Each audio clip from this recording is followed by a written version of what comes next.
If you missed the last episode of Catalyst, go back and listen. If you're caught up, here's where we left off.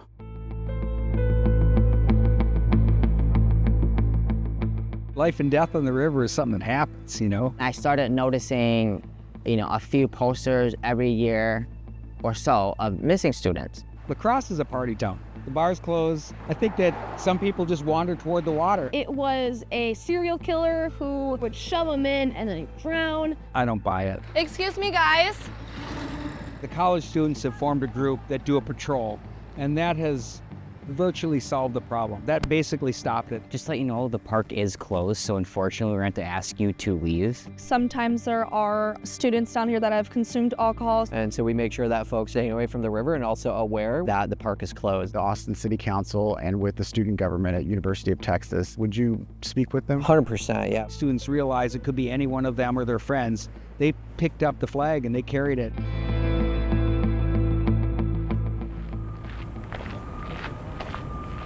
It was a scorching hot day last August when I joined Mitchell Gutierrez walking along Lady Bird Lake. The noon sun was directly overhead, so I welcomed the shade from the bald cypress and pecan trees lining the trail and the lake. One of the most popular spots in downtown Austin, drawing 5 million visitors a year. Like, you get to run on the trail, do kayaking, like so many fun things. But that day, Mitchell was more focused on various safety features aimed at keeping people away from the water. I mean, look, this is what we got. Yeah. Some solar lighting, a split rail fence. And they put all the fences up here, these little wooden ones. Pretty short, but I mean, it was something. We passed a sign fastened on the fence. It read, "Lake beyond this point, drowning risk, no swimming allowed." I'm just happy they installed a few. That's step one.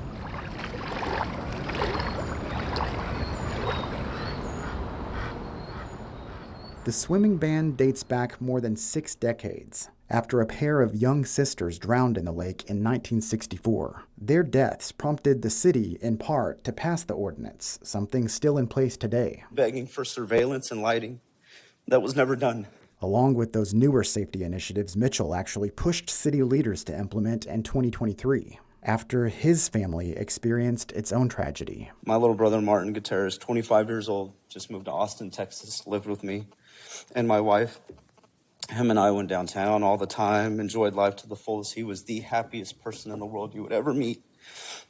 And he decided to go out with some friends on Sunday night on Rainy Street, and he never came back. A sudden spike in drownings prompted that city council discussion. It had been almost 5 years since Martin Gutierrez disappeared from the Rainy Street district. It was a favorite spot for Mitchell and his brother Martin to hang out. A strip of historic houses converted to bars between downtown and the lake. We'd go out, get drinks and all that. I mean, we were always responsible. That was the thing. Everyone texted everyone when you're home safe. Like, that was the rule.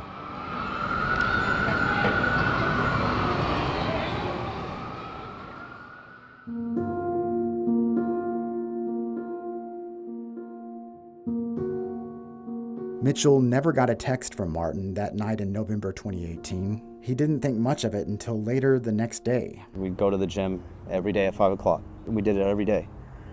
He didn't show up. He's like, call him, text him. He didn't respond. He was always quick to respond, nothing. And so we called his work and he didn't go to work. That kid has never missed a day of work in like 3 years. Like, he was the most consistent kid in the entire world. So I called his girlfriend, hey, did Martin go to your place? She's like, no. Like, well, what are you talking about? And so then I started to panic because we are a victim of routine. We don't go off of that. I went to the Austin Police Department, and that's when I filed the missing persons case. The police report says Martin's car was still parked at home. His keys were there too. Mitchell told detectives he tried to track Martin through the Find My iPhone app, but the phone was off. Martin hadn't posted anything on Facebook or Instagram since earlier the night he went missing either. Mitchell accessed Martin's Uber account. He hadn't ordered a rideshare. His last debit card activity was at a bar on Rainy Street around 11:30 that night. Mitchell was able to access Martin's iCloud account, and it showed the last communication from his phone was a call to a friend a few hours later, just before 1:30 that morning. Martin and that friend never connected. Mitchell worked as a nurse practitioner, and he told police he checked records at all of the local hospitals, but didn't find Martin. His brother wasn't in the Travis County Jail or the medical examiner's office either. Police double-checked those possibilities and found nothing.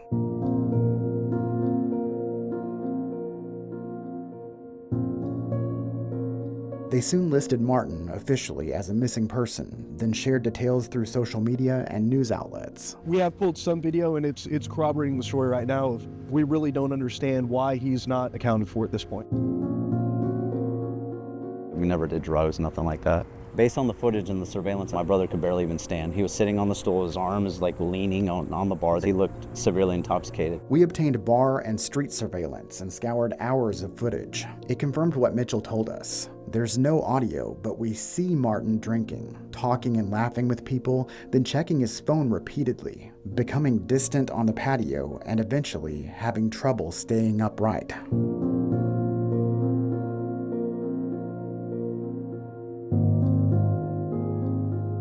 In one of the last videos, a little after 1 a.m, he leaves his friends without saying anything and hurries out of the bar alone and down the street to his final location caught on camera.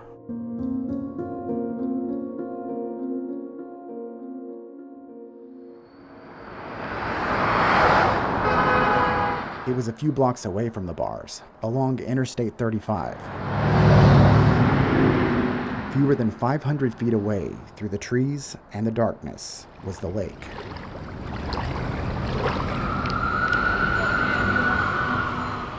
Trying to trace his steps because he definitely came up this way. And then that's when the search began. Friends and family passed out flyers around Rainey Street for days. The photo on it showed Martin smiling, dressed much like when he was last seen, blue jeans, a t-shirt, and a black fleece jacket with a popped collar.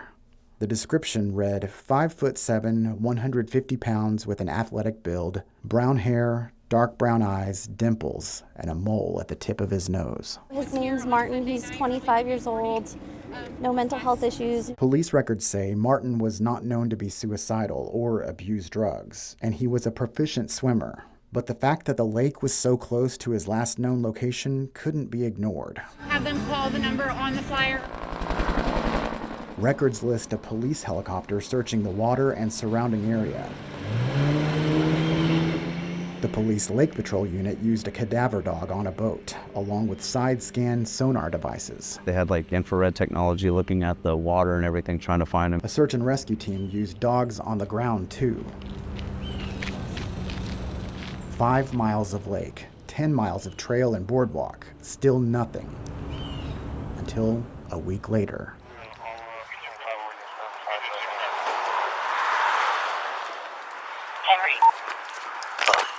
The boardwalk area, it's right off of Riverside. Where's it at?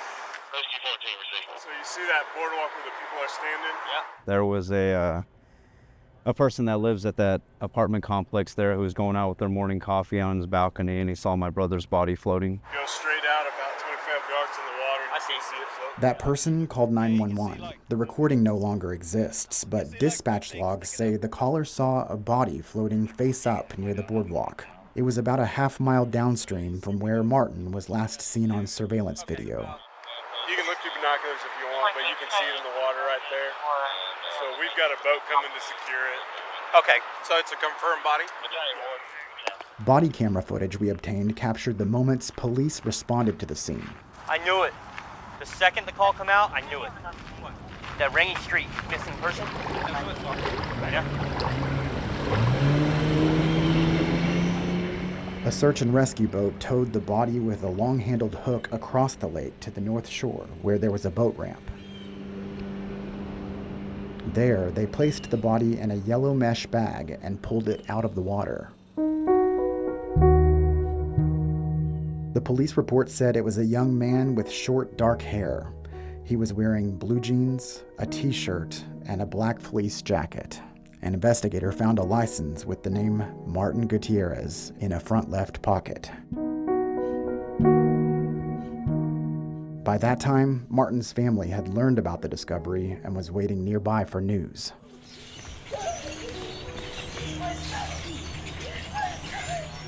We went out there, and I see my mom trying to fight through the tape, the police tape, screaming, I want my son.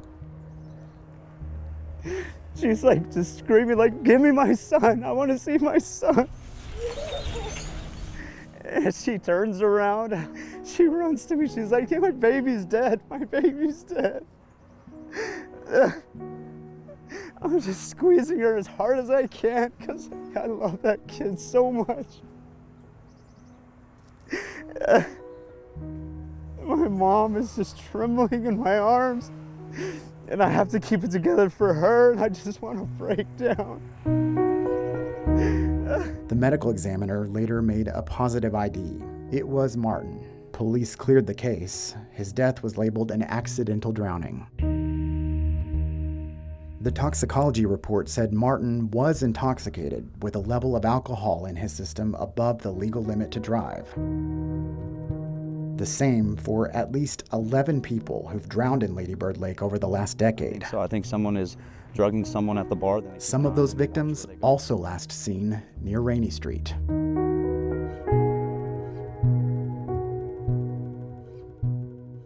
I feel like someone's hurting these people.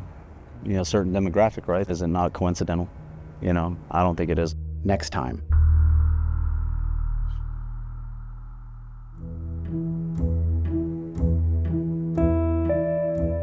I have not been able to sleep at night because I have been searching the darkest corners of the internet to find out what is going on at Lady Bird Lake in Austin, Texas. If someone's drunk or someone had their drink spiked and they walk a little bit off the path, I mean, you're in the body of water. Locals can't help but feel like a serial killer is on the loose targeting these men. I think the serial killer narrative, in all honesty, is fairly damaging. There's no closure until you find the person who did this to your loved ones. To learn more about Austin's Lady Bird Lake drownings, watch our docuseries and explore our digital investigation online now at kxan.com/beneath the surface. Catalyst is reported and produced by me, Josh Hinkle, along with David Barrere, Arzo Dost, and Dalton Huey. Our editor is Richie Bose. Digital support comes from Robert Sims and Kate Winkle. KXAN's news director is Haley Cyhawk, and its general manager is Eric Glassberg.